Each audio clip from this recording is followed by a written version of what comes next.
وہ رحم پر بھی قادر ہے، وہ نقصان پہنچانے کا بھی قادر ہے. وہ اگر غفور الرحیم ہے تو ان عذابی لشدید، اس کا عذاب بھی بڑا سخت ہے. ان بطش ربک لشدید، اس کے رب کی جو پکڑ ہے وہ بھی بہت سخت ہے. تو اللہ تعالیٰ اگر ضر نقصان کا ارادہ فرما لے تو فرمایا تمہارے بنائے ہوئے الہ جو ہے لا تغنی عنی شفاعتہم شیئا، ان کی شفاعت اس کے مقابلے میں مجھے کوئی بھی فائدہ نہیں پہنچا سکتی. شیئا نکرہ ہے، کسی قسم کا فائدہ، 4 آنے کا، 2 آنے کا، 1 پیسے کا فائدہ پہنچا ہی نہیں سکتی. کیوں؟ اللہ سبحانہ و تعالیٰ کسی کی سفارش ایسی تسلیم نہیں کرتا جو اللہ تعالیٰ کی مرضی کے خلاف ہو. اللہ نے سورہ اما یتساءلون میں بھی فرمایا، وہ بڑی مشہور صورت ہے، آپ کو پتہ ہی ہے، وہ سورہ بقرہ جس میں آیت الکرسی ہے، من ذا الذی یشفع عندہ الا باذنہ. یہ لفظ ہمیں سے اکثر لوگ بھولے ہوئے ہیں، الا باذنہ کا. کیا قرآن مجید کے اندر الا باذنہ آتا ہے جی؟ جی، من ذا جی الذی سر. یشفع عندہ الا باذنہ. اب الا باذنہ کا جو استثناء ہے، یہ تو ساری اصلاح اس سے ہوگی. الا باذنہ سے مراد ہے لسٹ اللہ کے پاس ہے، جن کی سفارش کروانی ہے اس کی لسٹ تو اللہ تعالیٰ کے پاس ہے. اور اللہ سبحانہ و تعالیٰ وہ لسٹ اپنے انبیاء کو یا جس کو چاہے گا ان کو عطا کر کے کہے گا ان کی مجھ سے سفارش کرو کیونکہ میں ان سے راضی ہوں، میں ان کو معاف کرنے کے لیے تیار ہوں. اس میں اور بغیر اذن سفارش میں جو مشرکون نے اپنے ذہن میں عقیدہ رکھا ہوا، بڑا زمین آسمان کا فرق ہے. کیونکہ اللہ فرماتا ہے من ذا الذی یشفع عندہ الا باذنہ. اور سورہ اما یتساءلون میں اللہ فرمایا کہ وقال ثوابا من اذن له الرحمن وقال ثوابا. وہی آدمی اللہ کے سامنے سفارش کر سکے گا جو اللہ اجازت دے گا جس کو. وقال ثوابا، سواد سے ہے، ثواب کا مطلب ہوتا ہے وہی ٹھیک بات، وہی لسٹ میں سے وہ نام پڑے گا کہ اللہ جو لسٹ تو نے مجھے دی ہے اس میں سے اس بندے کی سفارش کر. فرمایا ولا ینقذون، اور نہ یہ مجھے چھڑا سکتے. اب آپ غور کریں، الہ کے معنی میں آپ کو بتاتا ہوں قرآن مجید سے 1-2 جگہ پر. آپ یہ بتائیے، یونس علیہ السلام مچھلی کے پیٹ میں ہے تو وہ مصیبت ہے اور پریشانی ہے یا نہیں؟ جی شیخ محترم، یونس علیہ السلام مچھلی کے پیٹ میں ہے تو وہ مصیبت اور پریشانی والا وقت ہے کہ نہیں ان کے لیے؟ جی، مصیبت والا وقت ہے جی. آپ دیکھتے ہیں ہم کو قرآن مجید میں کیا آتا ہے، اس وقت کیا لفظ بولتے ہیں؟ لا الہ الا انت. یہ لفظ بولتے ہیں وہ مچھلی کے پیٹ میں، لا الہ الا انت. انہوں نے کیا لفظ بولا؟ الہ. اس وقت میں مصیبت میں ہوں اور وہی الہ ہے جو مجھے اس مصیبت سے نجات دے. اور لا الہ الا انت استثناء کر دیا، الہ کوئی ہے ہی نہیں مگر سوائے تیرے علاوہ کوئی الہ نہیں ہے. سبحانک، کتنی خوبصورت دعا ہے کہ اس وقت کوئی میڈیم موجود نہیں ہے، کوئی انسٹاگرام موجود نہیں ہے، کوئی واٹس ایپ موجود نہیں ہے، کوئی ایسی چیز موجود نہیں جس سے میں بیرونی دنیا سے رابطہ کر سکوں، امی ابو کو بلا سکوں. لیکن تو پاک ہے، تو بغیر واسطے کے سننے والا ہے، بغیر وسیلے کے سننے والا ہے. تجھے تاروں کی ضرورت نہیں ہے، تجھے وائرس کی ضرورت نہیں ہے، تجھے کسی بیرونی میڈیم کی ضرورت نہیں ہے. سبحانک انی کنت من الظالمین، مجھ سے غلطی ہوگی، میں ظالموں میں سے ہوں. اللہ فرماتا ہے فاستجبنا لہ، انہوں نے یہ دعا کی تو ہم نے ان کی دعا قبول کر لی. اس طرح یہ 20واں پارہ شروع ہوتا ہے، وہ ساری آیتیں پڑھنے والی ہیں. امن خلق السماوات والارض سے آگے چلتے جائیں تو اللہ فرماتا ہے امن یجیب المضطر اذا دعاہ ویکشف السوء ویجعلکم خلفاء الارض االہ مع اللہ. فرمایا جس طرح کوئی دوسری والدہ نہیں ہے، کوئی دوسرا والد نہیں ہے، االہ مع اللہ، اللہ کے علاوہ بھی کوئی الہ ہو سکتا ہے، سوال ہی پیدا نہیں ہوتا. تو فرمایا انی اذا لفی ضلال مبین، اگر میں لوگوں کے ساتھ نظریہ رکھ لوں کہ یہ سفارش کروا دیں گے، اگر میں لوگوں کے ساتھ نظریہ رکھ لوں کہ اللہ پکڑنے پر آئے تو یہ مجھے چھڑوا لیں گے، انی بے شک اذن اس طرح اگر میں کروں گا لفی ضلال مبین، تو میں تو واضح گمراہی میں ہوں گا، میں تو واضح گمراہی میں ہو جاؤں گا. میری تو عقل ہی ماری جائے گی اگر میں یہ بات مان لوں جس نے پیدا کیا ہے اسی کا حکم چلے گا، جس نے پیدا کیا ہے اسی نے مجھے رستہ دکھایا ہے، جس نے پیدا کیا ہے اس نے میرا تصفیہ کیا ہے، اسی نے میری تعدیل کی ہے، اسی نے مجھے سیدھے اور برے راستے کی پہچان بتائی ہے. لہٰذا یہ ضلال مبین ہے، یہ بہت بڑی گمراہی ہے، یہ واضح گمراہی ہے کہ میں اللہ تعالیٰ کو چھوڑ کر ایسوں کو معبود بنا لوں جو کسی بھی نقصان کے، کسی نفع کے مالک نہیں ہیں. اور اللہ نے سورہ فرقان پڑھیے گا، آپ کی طبیعت جو ہے وہ خوش ہو جائے گی. 5 چیزیں اللہ نے ذکر کی ہیں سورہ فرقان کی پہلی 3-4 آیات میں. اللہ تعالیٰ کے علاوہ لوگوں نے معبود بنائے ہوئے، لا یملکون انفسہم. اللہ فرماتا ہے وہ جو جن کو انہوں نے معبود بنایا ہوا ہے اللہ کے علاوہ، وہ لا یملکون لانفسہم، وہ تو اپنی جانوں کے مالک نہیں ہے. کس چیز کے؟ فرمایا نہ وہ موت کے مالک ہیں، ولا حیاتن، نہ وہ زندگی کے مالک ہیں، ولا نشورن، نہ وہ قیامت کے دن کے مالک ہیں، نفعن، نہ وہ نفع کے مالک ہیں، اور نہ ہی وہ نقصان کے مالک ہیں. نہ نفع کے مالک ہیں، نہ نقصان کے مالک ہیں، نہ وہ زندگی کے مالک ہیں، نہ وہ موت کے مالک ہیں، نہ وہ قیامت کے دن کے مالک ہیں. اب تمام اسٹوڈنٹس سے یہ سوال ہے کہ جو یہ 5 بیسک چیزوں کا مالک نہیں ہے اس کو مشکل کشا مان لینا گمراہی ہے یا نہیں؟ جی سر گمراہی ہے، پھر لیکن میں یہ لوگ گمراہی تو ہے۔ نہیں میں پھر دوہرا جی بولے سر میں یہ کہہ رہی تھی، لیکن پھر بھی ان کو سمجھ نہیں آتی کہ انہوں نے اچھائی کا دیوتا کوئی اور بنایا ہوا ہے، برائی کا اور بنایا ہوا ہے، مصیبت کا اور بنایا ہوا ہے، مطلب اس طرح کر کے، حالانکہ اللہ تو ایک ہے جو کہ ساری مطلب کہ چیزوں کو کر رہا ہے صحیح طریقے سے، ہر چیز کو وہ کر رہا ہے، جیسے پانی ہے، آگ ہے، جی مطلب یہ چیز مجھے ان کی نہیں سمجھ آتی۔ اب ایک لڑکی کہتی کہ میں ایک بھگوان کو لے کے آئی ہوں ایئرپورٹ کے لگیج سے، میں باقی بھگوانوں کی عبادت نہیں کر سکتی، تو اتنا دکھ ہوتا ہے کہ اب بھگوان کو بھی آپ کو لگیج میں لے کے آنا پڑے گا تب وہ آپ کی بات سنے گا، لیکن اللہ کو نہیں بلانا۔ وہی بات بھی ہے، دیکھیں نا قرآن مجید نے وضاحت سے نفی کر دی ہے، 5 بیسک چیزیں ہیں اور انسان کی زندگی دیکھیں قرآن مجید بڑا عجیب ہے ماشاءاللہ، قرآن مجید نے وضاحت کر دی ہے 5 چیزوں کے گرد ہماری زندگی گھومتی ہے۔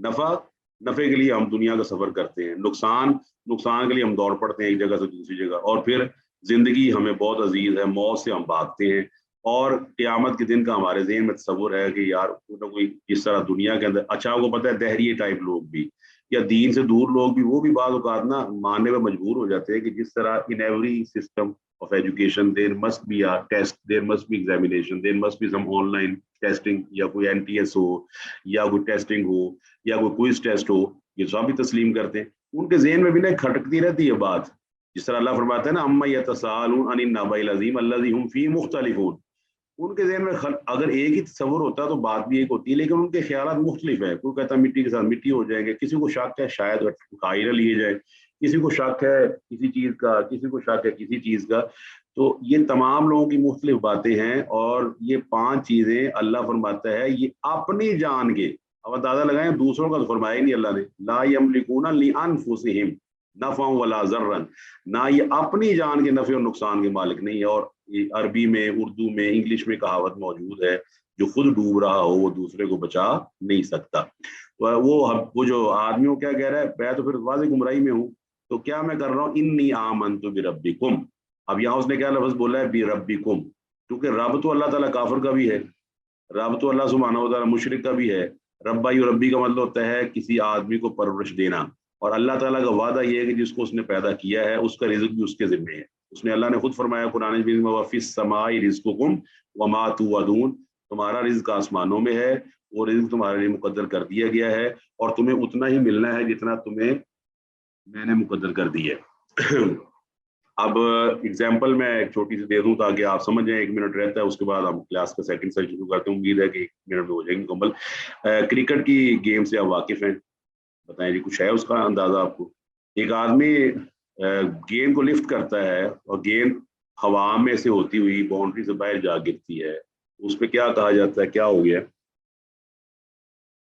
6 ٹھیک ہے، 6 ہو گیا۔ اگر وہ بال کو بہت زور سے ہٹ کرتا ہے اور بال جو ہے وہ اسٹیڈیم سے باہر جا گرتی ہے کسی نہر میں یا بہت زیادہ ہی دور چلی جاتی ہے، اب کتنا ہوا؟ 6 ہی ہے۔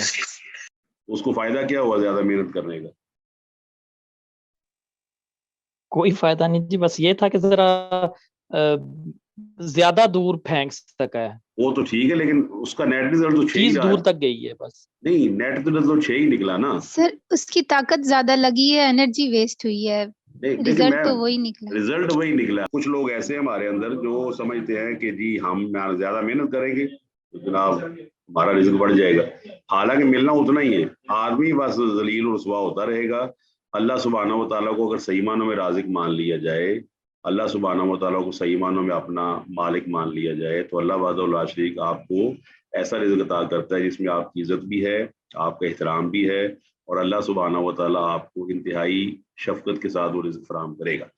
یہ اللہ تعالیٰ نے وعدہ آپ سے نہیں کیا ہوا، اللہ نے سب سے وعدہ کیا ہے، اور اس نے فرمایا وَمَا مِن دَابَّةٍ فِي الْأَرْضِ إِلَّا عَلَى اللَّهِ رِزْقُهَا، عَلَى اللَّهِ رِزْقُهَا سے مراد ہے یہ اللہ کے ذمے ہے، اللہ نے رزق دینا ہے جس کو اس نے پیدا کیا ہے، اس کو اس نے دینا ہی دینا ہے۔ ہاں انسان پھر اپنے خیالات کے مطابق لگا رہتا ہے کہ نہیں میں زیادہ محنت کروں گا تو ہو سکتا ہے 5 کی جگہ 6 مل جائے، ملنا اس کو 6 ہی ہے، چاہے گیند باؤنڈری سے باہر پہنچ جائے یا اسٹیڈیم سے باہر پھینک۔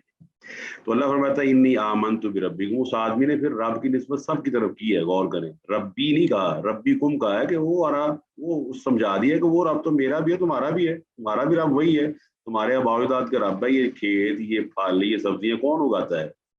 کس نے ان کو پیدا کیا ہے؟ کس نے ان کو مسلم رنگ دیے ہیں؟ فاسمعوا، تو میری بات کو سنو، انی آمنتو، بے شک میں ایمان لایا ہوں، بربکم، یہ نہیں کہ میں اپنے کسی رب پر ایمان لایا، میں بھی اسی رب پر ایمان لایا جس نے تمہیں پیدا کیا ہے، فاسمعوا، تو تم میری بات کو سنو۔ یہ آج کے لیے آپ کا آج کے اتنا ہی لیکچر ہے۔